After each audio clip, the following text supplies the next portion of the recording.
Vous avez l'impression que certains de vos meilleurs joueurs sont un peu moins engagés qu'avant. Pourtant, leur performance est toujours au rendez-vous. Si ça vous dit quelque chose, sachez que vous n'êtes pas seul. Aujourd'hui, on plonge dans le phénomène de l'ambition discrète. Ce n'est pas un manque de motivation, non, c'est une toute nouvelle définition du succès. Et on va voir comment M360 peut vous outiller pour y répondre et surtout pour garder vos talents clés. Alors, commençons avec une question directe. En ce moment, c'est quoi votre principal défi? La mobilisation, la rétention, atteindre les résultats? Chez M360, ça fait plus de 15 ans qu'on accompagne des leaders exactement sur ces enjeux-là. Et ce qu'on voit sur le terrain, c'est que beaucoup de ces défis prennent racine dans un même phénomène qui est souvent mal compris. Voici notre plan de match pour les prochaines minutes. D'abord, on va définir c'est quoi cette nouvelle ambition. Ensuite, on va voir comment repérer les signaux d'alerte. Puis, on passe au concret avec une méthode en 4 étapes. On va voir comment rendre le progrès visible et on va finir avec la question que tout leader devrait se poser. Parfait. Alors, plongeons dans le vif du sujet. Le point de départ ici, c'est de changer de lunettes. Ce qu'on pourrait percevoir comme une perte d'élan, c'est en fait une transformation profonde de la définition du succès. Et c'est une opportunité si on sait comment la saisir. Alors, qu'est-ce que c'est au juste l'ambition discrète? En gros, c'est la volonté de continuer à avoir un impact, de continuer à grandir, mais dans un cadre qui respecte l'équilibre de vie. L'idée, ce n'est pas de moins travailler, c'est de travailler différemment, avec plus de sens. Et attention, ce n'est pas juste une impression, les chiffres le confirment. Une étude récente de Randstad le montre clairement. Pour une très grande majorité des gens, l'équilibre travail-vie personnelle est devenu plus important que le salaire. C'est un changement de paradigme majeur.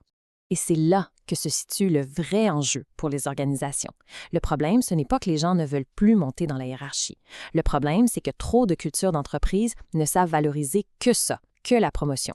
Et en faisant ça, elles oublient de reconnaître ceux qui, jour après jour, assurent la stabilité et la qualité.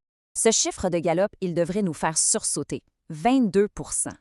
Ça veut dire que près de 8 employés sur 10 ne se sentent pas reconnus à leur juste valeur. Pensez à ça une minute. Ça veut dire qu'il y a un risque énorme de perdre des talents. Parce que le manque de reconnaissance, c'est la porte de sortie numéro 1. Bon, maintenant qu'on a bien cerné le phénomène, passons au côté pratique. Comment on fait pour détecter cette situation-là avant qu'il soit trop tard? Il y a des signes, ils sont souvent subtils, mais ils ne mentent pas. Le gros piège, c'est que la performance brute de ces employés-là est souvent intacte. Ils livrent la marchandise, comme on dit, mais l'étincelle, elle, n'est plus là. Moins d'idées, plus de retrait en réunion, une espèce de fatigue face au flou. Ce n'est pas un enjeu de compétence, c'est un cri du cœur qui dit « ma contribution n'est pas vue de la bonne façon ». OK, diagnostic posé. Maintenant, on passe à l'action.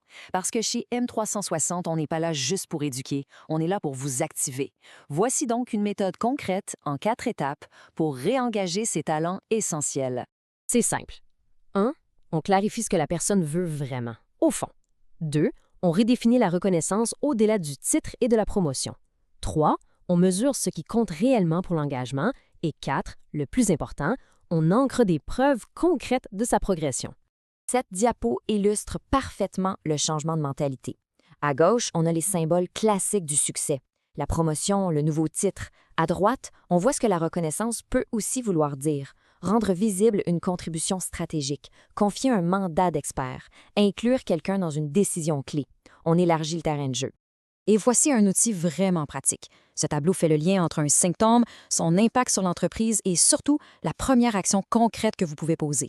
Par exemple, si quelqu'un refuse une promotion, le réflexe n'est pas de juste accepter, mais bien d'aller explorer ses vraies motivations en rencontre un heure. On arrive maintenant à la clé de voûte de toute cette approche.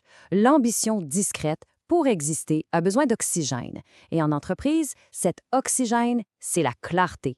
Rendre le progrès visible, ce n'est pas une option, c'est une nécessité. Et la preuve que ça marche, la voici. Les résultats d'un cas réel. En seulement 10 semaines, juste en se concentrant sur la clarté des rôles et des objectifs, on voit une réduction de près d'un tiers du temps passé en réunion et une augmentation de 27 % de la livraison des objectifs à temps. La clarté, ça génère des résultats. Point. Bien sûr, pour y arriver, ça prend les bons outils. Notre philosophie chez M360, ce n'est pas de rajouter de la lourdeur, mais de rendre le progrès visible et humain. Notre plateforme M360 Compass, par exemple, elle est conçue exactement pour ça. Transformer les données qui peuvent paraître abstraites en conversations de gestion concrètes. En fait, c'est tout un écosystème. Du planificateur M360 pour vos sprints stratégiques de 90 jours à l'outil M360 Meet qui rend visible le coût des réunions en passant par l'application M360+, tout est conçu pour une chose, transformer vos intentions en habitudes et vos habitudes en performance. Le résultat pour vous? Plus de clarté, plus d'imputabilité, plus de mobilisation et, au final, de meilleurs résultats. On approche de la conclusion. Et tout ce qu'on vient de voir nous amène à un changement de posture fondamentale pour tout leader qui veut avoir un impact aujourd'hui. Cette citation, elle résume tout. Le refus de vouloir monter plus haut, ce n'est pas un signe de faiblesse. Au contraire, c'est souvent un signe de maturité. La personne sait ce qui compte pour elle et son succès se mesure maintenant en contribution et en équilibre, pas juste en titre. Alors, la vraie question à se poser, ce n'est plus qui veut le prochain poste, mais bien est-ce que notre culture est conçue pour voir, pour valoriser et pour retenir ceux qui tiennent les piliers de notre organisation? Si la réponse n'est pas un oui clair et net, parlons-en. Contactez-nous pour découvrir comment les outils et l'accompagnement de M360 peuvent vous aider. M360, révélez le leader en vous.